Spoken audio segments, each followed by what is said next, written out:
ಇನ್ನು ಮುಸ್ಲಿಮರಿಗೆ ಕಾಂಗ್ರೆಸ್ ದೋಖಾ, ಬಿಜೆಪಿಗೆ ಆಹಾರ. ಮುಸ್ಲಿಮರು ಗುಲಾಮರಂತೆ ಕಾಣ್ತಿದೆ ಕಾಂಗ್ರೆಸ್. ಬೈ ಎಲೆಕ್ಷನ್ ಅಲ್ಲಿ ಮುಸ್ಲಿಮರಿಗೆ ಟಿಕೆಟ್ ಯಾಕೆ ಕೊಟ್ಟಿಲ್ಲ? ಮುಸ್ಲಿಮರು ಗುಲಾಮರಂತೆ ಕಾಣ್ತಿದ್ದಾರೆ ಕಾಂಗ್ರೆಸ್ನವರು. ಬೈ ಎಲೆಕ್ಷನ್ ಅಲ್ಲಿ ಮುಸ್ಲಿಮರಿಗೆ ಟಿಕೆಟ್ ಕೊಟ್ಟಿಲ್ಲ ಅಂತ ಹೇಳಿ ವಾಗ್ದಾಳಿಯನ್ನ ಮಾಡ್ತಾ ಇದ್ದಾರೆ. ಮುಸ್ಲಿಮರಿಗೆ ಬಿಜೆಪಿ ತೋರಿಸಿದ್ರೆ ಸಾಕು, ನಮಗೆ ವೋಟ್ ಹಾಕ್ತಾರೆ ಅಂತ ಭಾವಿಸಿದ್ರೆ ಕಾಂಗ್ರೆಸ್, ಇದು ತಪ್ಪು ಕಲ್ಪನೆ. ವಿಪಕ್ಷ ನಾಯಕ ಛಲವಾದಿ ನಾರಾಯಣ ಸ್ವಾಮಿ ಕೆಂಡಮಂಡಲರಾಗಿದ್ದಾರೆ. ಬಿಜೆಪಿ ಜೊತೆ ಮುಸ್ಲಿಮರಿಗೆ ವಿರೋಧ ಇರಬಹುದು, ಆದರೆ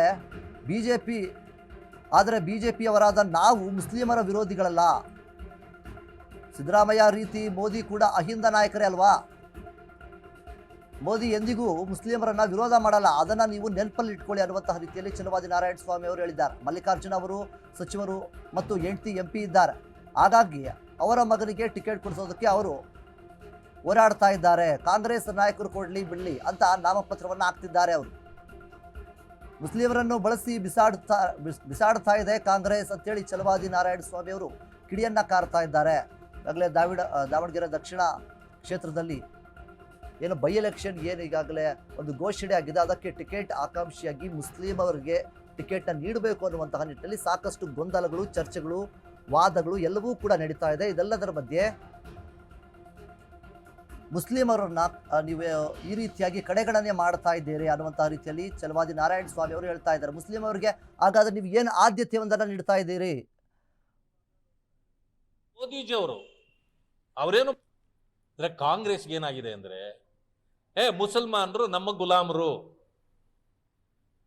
ಅವ್ರಿಗೆ ಟಿಕೆಟ್ ಕೊಡದೇ ಇದ್ರು ಬಿಜೆಪಿಯನ್ನು ತೋರಿಸಿದ್ರೆ ಸಾಕು, ಬಾಲ ಮುದ್ರಕೊಂಡು ಬಂದು ನಮಗೆ ವೋಟ್ ಹಾಕ್ತಾರೆ ಅಂತಕ್ಕಂಥ ಒಂದು ಪ್ರವೃತ್ತಿಯನ್ನ ಕಾಂಗ್ರೆಸ್ ಬೆಳೆಸ್ಕೊಂಡಿದೆ.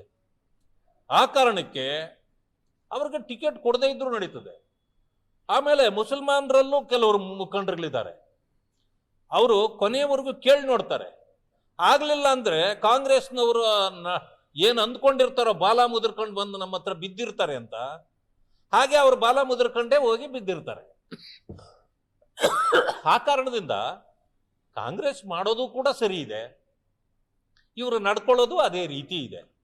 ಅದಕ್ಕೆ ಅವರು ಯೋಚನೆ ಮಾಡಬೇಕು. ಭಾರತೀಯ ಜನತಾ ಪಕ್ಷದ ಬಗ್ಗೆ ಅವ್ರಿಗೆ ಬೇಸರ ಇರಬಹುದು. ನಾವು ಮುಸಲ್ಮಾನರ ವಿರೋಧಿಗಳಲ್ಲ. ಕಾಂಗ್ರೆಸ್ ಅವರ ತಲೆಗೆ ಬಿಟ್ಟಿರ್ತಕ್ಕಂಥ ಹುಳುಗಳು ಇನ್ನೂ ಸತ್ತಿಲ್ಲ.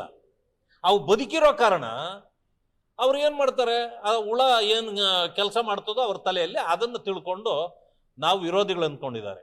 ಅದೇ ನಾನು ಹೇಳೋದು, ಅವರು ನಮಗೆ ವೋಟ್ ಹಾಕೋದು ಬೇಕಿಲ್ಲ. ನಾನು ವೋಟ್ ಹಾಕಿ ಅಂತ ನಾನು ಯಾವತ್ತು ಕೇಳಲ್ಲ. ವೋಟ್ ಹಾಕುವಂಥದ್ದು ಅವರ ಮನಸ್ಥಿತಿ, ಅವರಿಗೆ ಬಿಟ್ಟ ವಿಷಯ.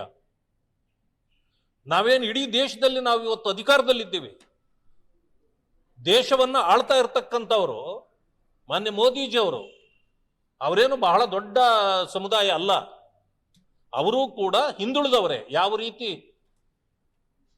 ಸಿದ್ದರಾಮಯ್ಯನು ನಾನು ಅಹಿಂದ ಅಂತ ಅನ್ಕೊಳ್ತಾರೋ ಅದೇ ರೀತಿ ಅವರು ಕೂಡ ಅಹಿಂದನೇ. ಆದ್ರೆ ಅವರು ಯಾರ ವಿರೋಧಿ ಅಲ್ಲ, ಯಾರನ್ನು ವಿರೋಧಿಸಿಲ್ಲ. ಆದ್ರೆ ಇವರಾಗೇ ತಿಳ್ಕೊಂಡು ಇವತ್ತು ಕಾಂಗ್ರೆಸ್ಗೆ ಹೋಗಿ ಜೋತು ಬಿದ್ದು ತಮ್ಮ ಸ್ವಾಭಿಮಾನವನ್ನ ಹಾಳು ಮಾಡಿಕೊಂಡಿದ್ದಾರೆ. ಕಾಂಗ್ರೆಸ್ಗೆ